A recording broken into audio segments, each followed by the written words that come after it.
Buenas tardes, hermanos y hermanas de la Iglesia Bíblica de Cotacachi. Estamos siguiendo nuestro estudio de la vida de Cristo y llegamos a lección 14. La idea principal que me gustaría que tomara del estudio de hoy es que dado que hemos llegado a conocer a Jesucristo como nuestro Dios y Salvador, ahora podemos decirles a los demás, ven y ve. El relato de Juan sobre la vida de Cristo es el único que incluye detalles de su primer año de ministerio, incluidos los primeros discípulos y cómo conocieron a Jesús. Como creyentes en Cristo, podemos encontrar una aplicación significativa en las formas en que cada uno de ellos le fue presentado. Dios tiene una preocupación por los perdidos, y nosotros también deberíamos tenerlo. Jesucristo tuvo un ministerio de 3 años y medio. La mayoría de los estudiantes de la palabra de Dios no se dan cuenta de que solo Juan registra el primer año de su ministerio, después de la tentación en el desierto. Mateo, Marcos y Lucas continúan sus relatos de la vida de Cristo después de su regreso a Galilea. Hubo un periodo de 1 año que ocurrió en el medio. En realidad, el primer año de ministerio de Jesucristo incluyó ganar un pequeño número de discípulos, asistir a una boda en Caná, donde realizó su primer milagro público, ir a Jerusalén y limpiar el templo por primera vez, enseñar a Nicodemo acerca de la vida eterna, bautizar personas en el desierto de Judea y pasar por Samaria en camino a Galilea. A lo largo de todos estos eventos, muchas personas creyeron en Él y se salvaron. El primero de estos eventos es lo que nos gustaría ver hoy, como los primeros discípulos se encontraron con Jesucristo. Parece que la mayoría de estos hombres ya eran discípulos de Juan el Bautista. El apóstol Pedro comentaría más tarde en Hechos capítulo 1, versos 21 y 22. Por tanto, es necesario que de los hombres que nos han acompañado todo el tiempo que el Señor Jesús vivió entre nosotros, comenzando desde el bautismo de Juan, hasta el día en que de entre nosotros Jesús fue recibido arriba al cielo, uno sea constituido testigo con nosotros de su resurrección. Por lo tanto, a diferencia de la mayoría de las representaciones de los encuentros iniciales de estos hombres con Jesucristo, la mayoría de ellos ya eran creyentes y, por lo tanto, miembros del remanente judío. Esto se aplica al menos a Andrés y a otro discípulo anónimo, como veremos en nuestro pasaje de hoy. Juan 1, 19 hasta 28 registra el testimonio de Juan acerca de Jesucristo. Parece que este fue su mensaje repetido, que continuó predicando mientras Jesús estaba en el desierto. Entonces, por favor, abre sus Biblias conmigo en el capítulo 1 de Juan, comenzando en el versículo 29. Al día siguiente, Juan vio a Jesús que venía hacia él y dijo: Ahí está el Cordero de Dios, que quita el pecado del mundo. Este es aquel de quien yo dije: después de mí viene un hombre que es antes de mí, porque era primero que yo. Al día siguiente es una fecha poco después de la tentación de Jesucristo en el desierto.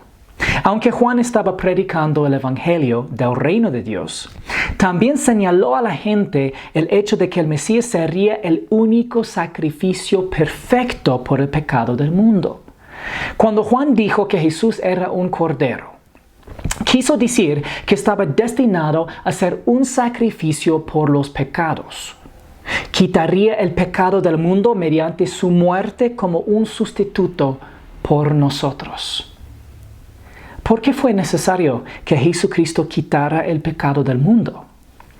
Porque el pecado se presentó como una barrera entre Dios y el hombre. Isaías 59:2 dice: pero las iniquidades de ustedes han hecho separación entre ustedes y su Dios. Esa separación de Dios es la paga merecida del pecado. que las Escrituras describen como muerte, porque la única vida verdadera se encuentra en una relación personal con el Dios mismo que es la vida.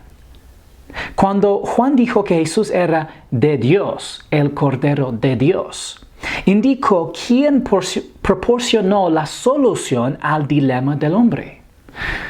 No era que el hombre pudiera de alguna manera hacerse aceptable a Dios. Las Escrituras dicen que nuestras buenas obras son como trapos de inmundicia ante sus ojos. En otras palabras, ninguna cantidad de buenas obras podría eliminar la pena del pecado. La paga del pecado no son buenas obras, es muerte espiritual. Así que Dios proporcionó un sustituto para satisfacer su perfecta justicia. Debido a que la paga del pecado es muerte, era necesario que el sustituto no fuera un pecador. De lo contrario, sería culpable de sus propios pecados y no sería aceptable como sustituto de otra persona. Entonces, el eterno Hijo de Dios, que es santo, perfecto y justo, se hizo hombre y murió en la cruz por nuestros pecados. Debido a que es Dios, no tiene pecado. Como es hombre, podría morir en nuestro lugar. Recibió todos los pecados cometidos pasados, presentes y futuros. Todos fueron derramados sobre él y juzgados.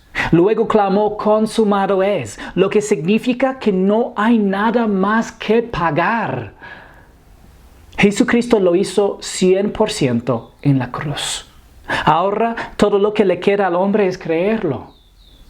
En el momento en que confías en Cristo y en la suficiencia de su muerte sustitutiva en la cruz, te conviertes en un hijo de Dios y en poseedor de la vida eterna y la salvación. Juan luego explicó que el descenso del Espíritu Santo era la señal que estaba esperando para poder presentar oficialmente a Jesús a Israel como el Mesías.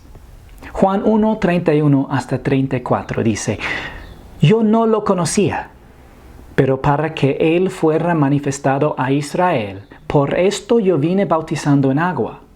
Juan también dio testimonio diciendo: he visto el Espíritu que descendía del cielo como paloma y se posó sobre Él.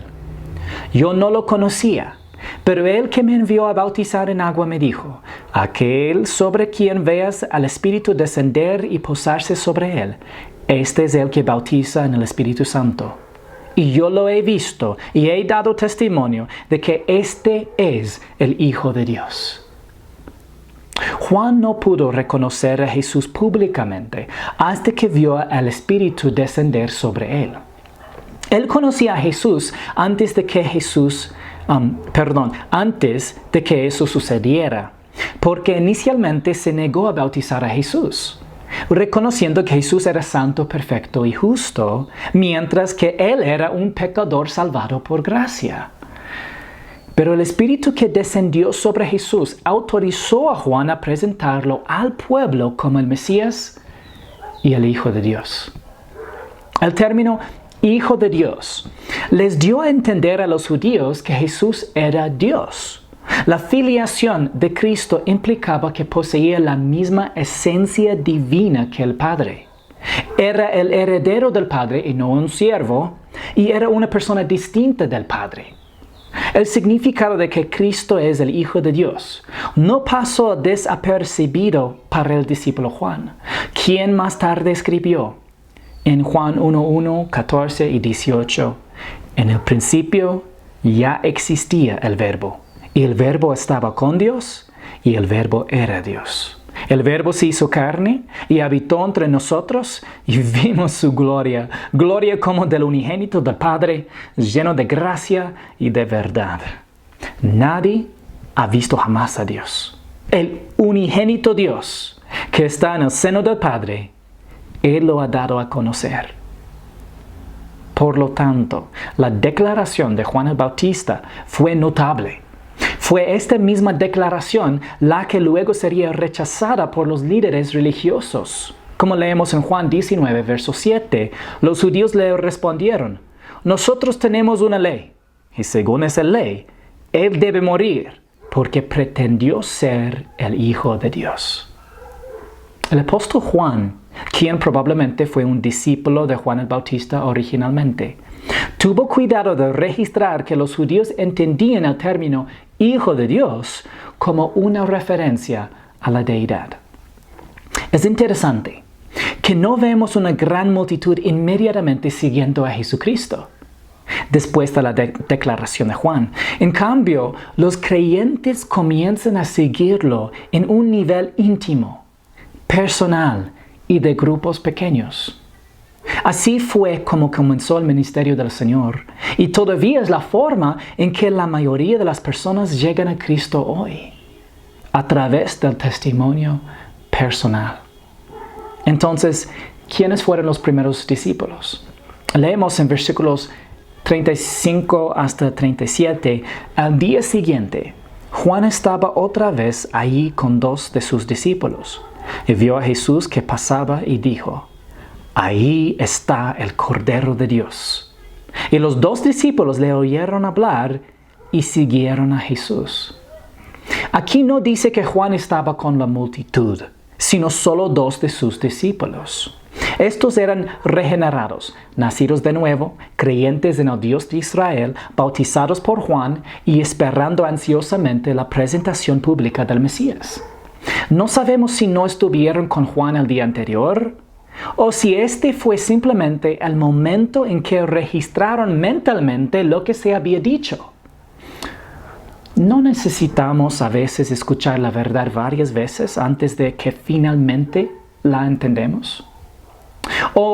¿Y no necesitamos escucharlo unas cuantas veces más antes que responder? En los evangelios, a veces los discípulos parecen tardar en comprender lo que está sucediendo. Y creo que solemos olvidarnos de nuestra propia lentitud espiritual. Dado que somos naturalmente egocéntricos, a menudo tampoco nos damos cuenta de la siembra de la palabra y el riego que realizan otros creyentes en nuestras vidas. En el caso de estos 2 discípulos, fueron llevados a Cristo por Juan el Bautista. Esto no fue un accidente. Fue el resultado de 2 tipos de testimonio. La vida de Juan fue un testimonio externo que hizo que sus palabras fueran creíbles.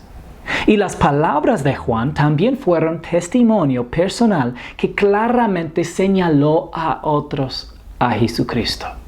Verso 38 dice: Jesús se volvió y viendo que lo seguían les dijo: ¿qué buscan? Y ellos le dijeron: Rabí, que traducido quiere decir maestro, ¿dónde te hospedas? ¿Por qué Jesús hace esta pregunta? Producir reflexión y respuesta personal interna. ¿Qué querían realmente Andrés y Juan? Su respuesta mostró que realmente querían aprender de Cristo, porque lo llaman maestro. Y preguntar dónde se alojaba demostró que querían pasar más tiempo con él. ¿Y nosotros? ¿Por qué vamos a la iglesia? Deseamos aprender más sobre el Salvador. Deseamos compartir su amor con otros creyentes. Deseamos la unidad espiritual y buscamos la oportunidad de servir.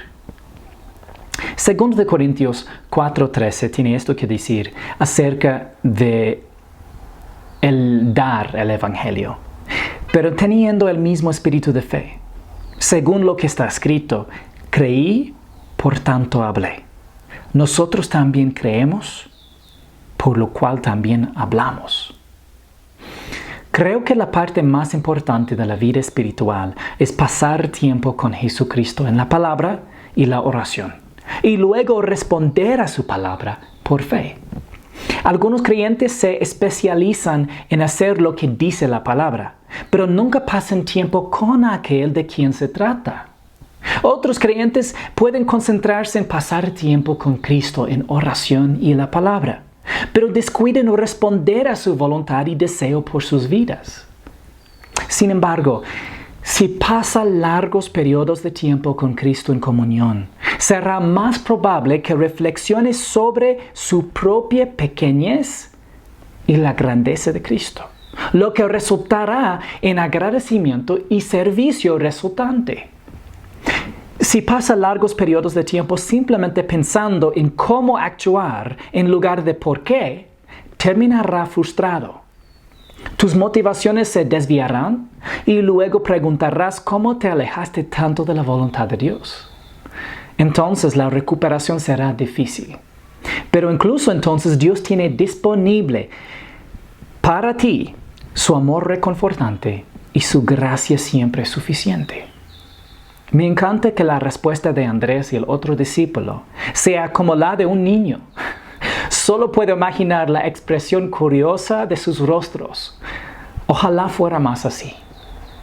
Ojalá todos los días pensara con curiosidad el carácter de Cristo y fuera renovado de nuevo por su amor y justicia, su compasión y su santidad, su omnipotencia y su bondad. Oh, cuánto anhelo pensar en Cristo.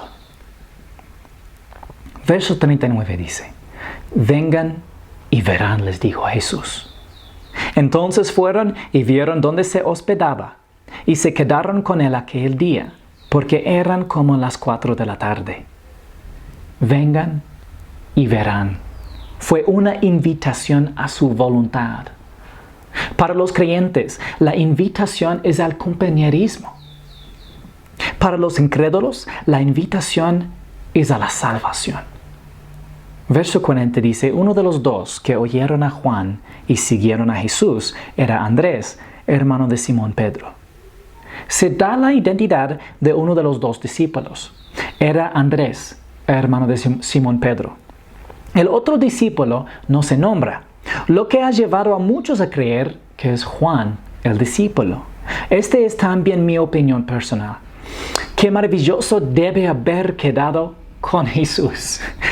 Sin embargo, también ha prometido estar con nosotros hasta el fin del mundo.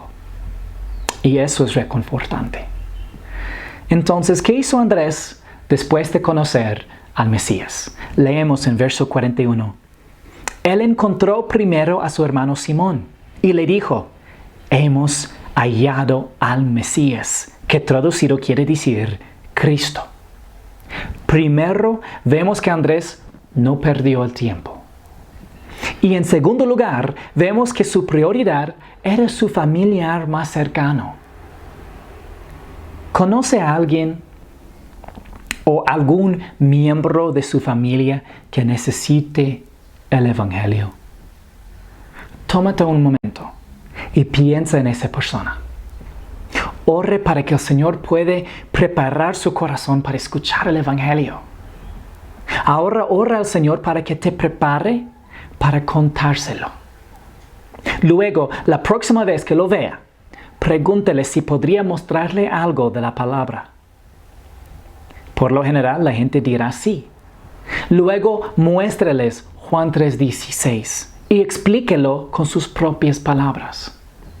Además, observe que Andrés no dijo que había encontrado una nueva religión. Si intenta promover el cristianismo evangélico a su familia, probablemente no lo acepten. Incluso si lo hacen, no los salvará. Si simplemente los lleva a Cristo, el mensaje del Evangelio puede salvar su alma. Como dice en Romanos 1:16 y 17, porque no me avergüenzo del Evangelio, pues es el poder de Dios para la salvación de todo el que cree, del judío primeramente y también del griego. Porque en el Evangelio la justicia de Dios se revela por fe y para fe, como está escrito: mas el justo por la fe vivirá. Eso es exactamente lo que hizo Andrés. Verso 42 dice: entonces lo trajo a Jesús. Jesús mirándolo dijo: tú eres Simón, hijo de Juan. Tú serás llamado Cefas, que quiere decir Pedro. ¿Qué significa recibir un nuevo nombre? Me gustaría citar la nota de otro pastor para explicar. El enfoque de Juan aquí no es tanto en el significado del nombre, sino más bien en la autoridad de Jesús sobre las personas y su poder para cambiarlas en lo que Él quiere que sean para que Él pueda usarlas en sus propósitos soberanos. Cefas es arameo y significa roca pequeña. La forma griega se transcribe como Pedro. Jesús no le preguntó a Simón qué pensaba de tener un nuevo nombre. Simplemente dijo, tú serás llamado Cefas. Debido a que Jesucristo es la Petra, la gran y inamovible roca de Israel, nombrar a Simón roca pequeña fue una forma de identificar a Pedro consigo mismo y también el llamado de Pedro a ser un líder espiritual firme en los primeros días de la iglesia. Pedro atravesaría muchos montes y valles en su crecimiento espiritual, pero Jesucristo lo convertiría en un líder firme y consistente. Por lo tanto, la pesca milagrosa no fue la primera vez que Pedro conoció a Jesús. A diferencia de la mayoría de las representaciones cinematográficas, en realidad, Pedro ya conocía a Jesús por un año en el momento de la pesca milagrosa. ¿Qué nos dice eso? Que ser llamado al ministerio no suele suceder inmediatamente después de que alguien es salvo. Sería incluso más tarde cuando Jesús les dijo a los discípulos que tomaran su cruz y los siguieran. Servir a Cristo no es la condición para la salvación. Es el costo del discipulado y está motivado por el amor de Cristo, algo que profundizamos en nuestro entendimiento con el tiempo. No está claro si Pedro se convirtió en creyente en el momento en que conoció a Cristo o si ya estaba regenerado. Pero incluso la característica de todo el remanente creyente es que anticiparon a Cristo y confiaron en Él cuando lo conocieron. ¿Conoce a algún cristiano que cree en Cristo, pero no tenga la seguridad de su salvación? Todavía necesitan el Evangelio y aún puedes compartirlo con ellos. Llévalos a Cristo y permíteles leer sus palabras de seguridad, como en Juan 10:28.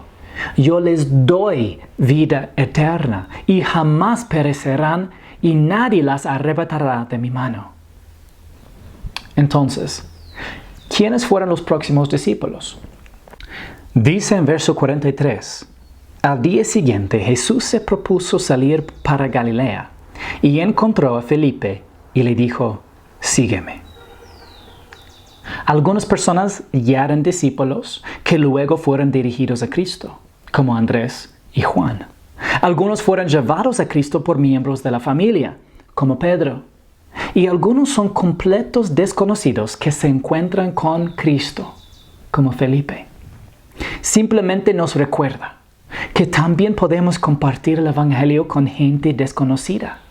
Muchas personas han llegado a la fe en Cristo en autobuses y aviones, y en tiendas, centros comerciales y mercados. ¿Tienes conocidos que necesitan el Evangelio? Tómate un momento y piensa en esa persona. Ore por ellos de la misma manera como oró por su familia. Ore también por usted mismo. Pregúntales si está bien que les hiciera una pregunta personal. Luego, pregúntales si saben a dónde van cuando mueren. Si no están seguros, háblales de Cristo. ¿Qué hizo Felipe entonces? Leemos en versos 44 y 45. Felipe era de Betsaida, de la ciudad de Andrés y de Pedro. Felipe encontró a Natanael y le dijo, hemos hallado a aquel de quien escribió Moisés en la ley y también los profetas, a Jesús de Nazaret, el hijo de José. Felipe encontró con su amigo Natanael, quien se cree que es la misma persona que Bartolomé, quien más tarde sería elegido como uno de los 12 apóstoles. Felipe describió a Jesucristo como el cumplimiento de toda la palabra de Dios, la ley y los profetas.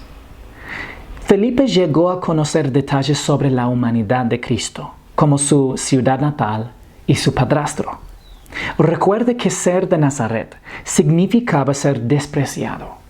Entonces, Felipe diciendo que Jesús era de Nazaret, era como decir que él era de ninguna parte, y ser el hijo de José significaba ser el hijo de un don nadie. Verso 46 dice, y Natanael le dijo, ¿puede algo bueno salir de Nazaret? Ven y ve, le dijo Felipe. ¿La gente a veces tiene dudas legítimas sobre el Evangelio? Sí. ¿Qué debemos hacer? Llévalos a la fuente. Felipe llevó a Natanael a la palabra viva. Podemos llevarlos a la palabra escrita, que el Espíritu Santo usará para convencerlos de su propia necesidad de salvación y de la persona y obra de Jesucristo. ¿A quién estaba reflejando Felipe? Jesucristo les había dicho a Andrés y Juan, vengan y verán. Ahora Felipe estaba diciendo lo mismo. Derramarás de lo que estás lleno. Aquí no vemos un evangelismo intenso. Simplemente vemos compartir lo que llena tu alma. Si es Jesucristo, entonces no podrás evitar contárselo a los demás. Si se trata de política, trabajo, deportes o quejas sobre las dificultades de la vida, eso es lo que otros escucharán de usted. ¿Has compartido el Evangelio con todos tus amigos? Puede que al principio tengan dudas, pero puedes llevarlos a la palabra de Dios y dejar que lean por sí mismos lo que dice acerca de Jesucristo. Verso 47, Jesús vio venir a Natanael y dijo de él, allí tienen a un verdadero israelita en quien no hay engaño. Natanael era un tirador directo. Ya sea ateo o teísta religioso, si un alma realmente quiere la verdad, incluso si inicialmente es incrédulo, responderá a la verdad. Recuerdo haber compartido el Evangelio con un joven que me dijo claramente que era un ateo que creía en la ciencia. Le dije que también creo en la ciencia. Por supuesto, creer en la ciencia no salva a nadie, y menos a mí. El Espíritu Santo lo convenció de que tenía una deuda que no podía pagar y que necesitaba una justicia que no tenía. La próxima vez que lo vi, confió en Cristo. No importaba que fuera ateo. Importaba que estuviera perdido y que fuera sensible a la verdad. Jesucristo lo ama como a usted y a mí. Él libremente dio su vida en la cruz para que quien venga a Él pueda beber gratuitamente las aguas de la vida eterna. Entonces, ¿cómo respondió Natanael? Leemos en verso 48. Natanael le preguntó, ¿cómo es que me conoces? Jesús le respondió, antes de que Felipe te llamara, cuando estabas debajo de la higuera, te vi. Natanael estaba sentado debajo de una higuera completamente solo. Y leemos en verso 49, Rabí, tú eres el Hijo de Dios, tú eres el Rey de Israel, respondió Natanael.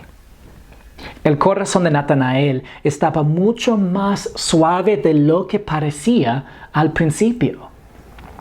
Esto suele ser cierto para los incrédulos.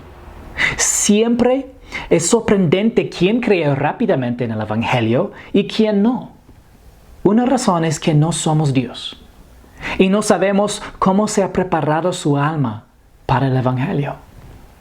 Dado que el Señor no quiere que nadie perezca, está preparando activamente los corazones de todos aquellos que eventualmente confiarán en Él. Somos simplemente el instrumento que usa en el último paso para traer a alguien a sí mismo. Si Felipe no hubiera insistido en que Jesús de Nazaret era el Mesías, entonces Natanael no habría dado un salto mental tan grande. Fue el testimonio de Felipe el que suavizó el corazón de Natanael. de modo que una pequeña demostración de omnipotencia divina lo convenció. Tu testimonio acerca de Cristo podría ser el último empujón que Dios use para preparar un alma para confiar en Cristo. Luego, cuando algo dramático sucede en su vida, finalmente creen en Él.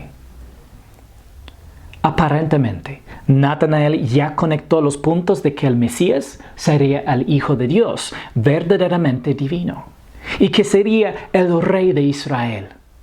Dado que Jesucristo lo había llamado un verdadero israelita, la respuesta de Natanael es tanto un reconocimiento de la identidad de Cristo como una aceptación personal de su autoridad.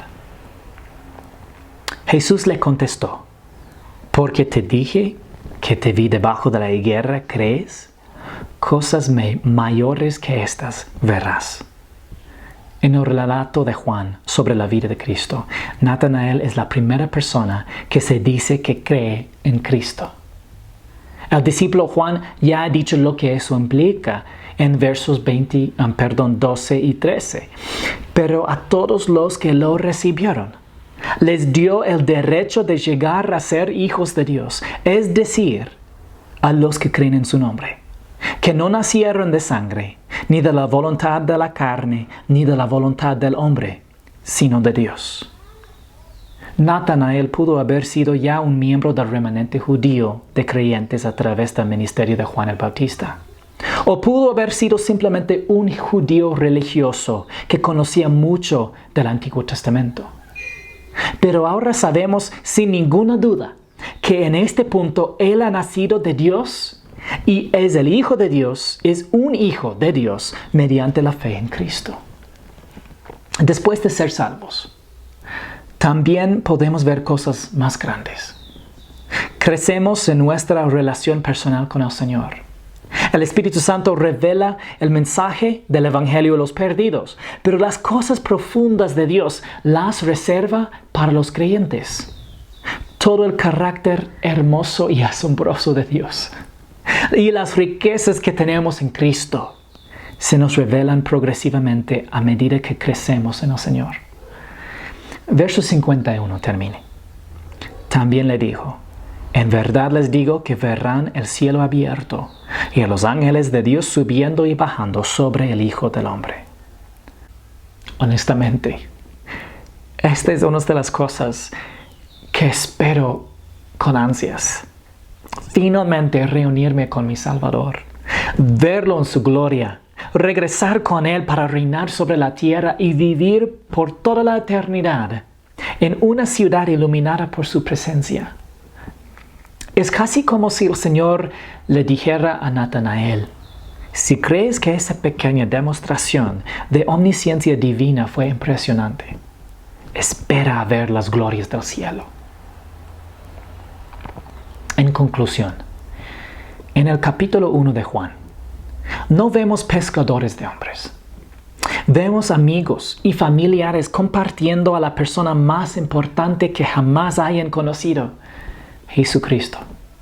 Estos hombres no se dedicaron de inmediato al ministerio.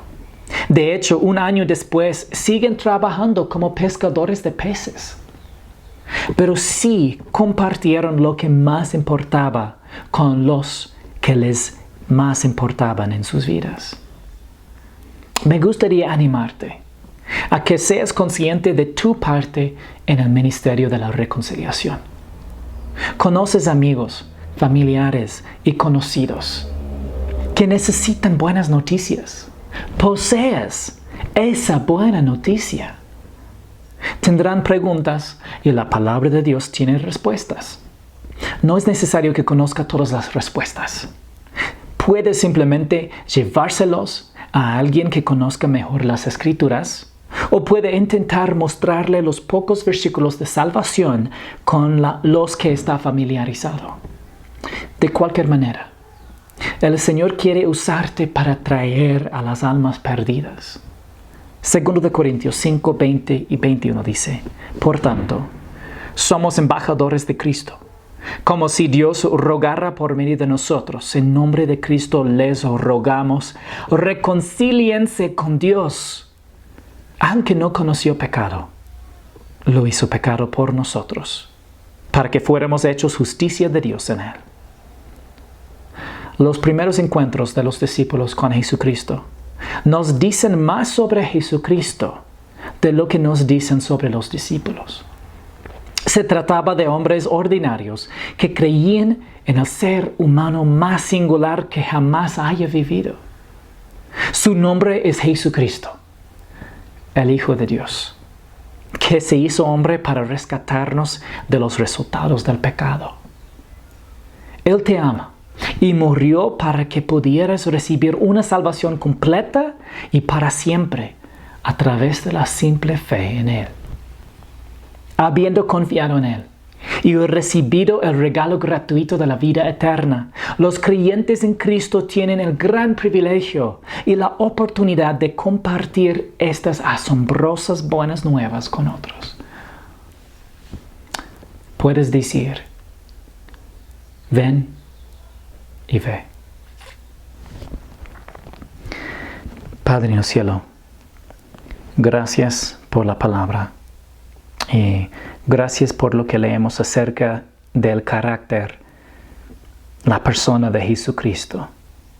Y queremos, mediante estudiamos la palabra de Dios, conocerlo más y más, amarlo más y por el poder del Espíritu también reflejarlo. Padre, queremos compartir estas buenas nuevas con los demás. Por favor, danos valentía para que nosotros podamos así no avergonzarnos del Evangelio, pero más bien compartir con la gente también más importantes en nuestras vidas, incluso también a los desconocidos, pero compartir el mensaje de la cruz de Cristo, que Él murió por nuestros pecados y que Él ya había provisto una salvación plena y gratis que recibimos por fe en Él. Y Padre, agradecemos por nuestra salvación. Sabemos que no merecemos esto y que solamente es por tu gracia. En el nombre de Jesucristo oramos. Amén. La gracia y paz de nuestro Señor y Salvador sea contigo.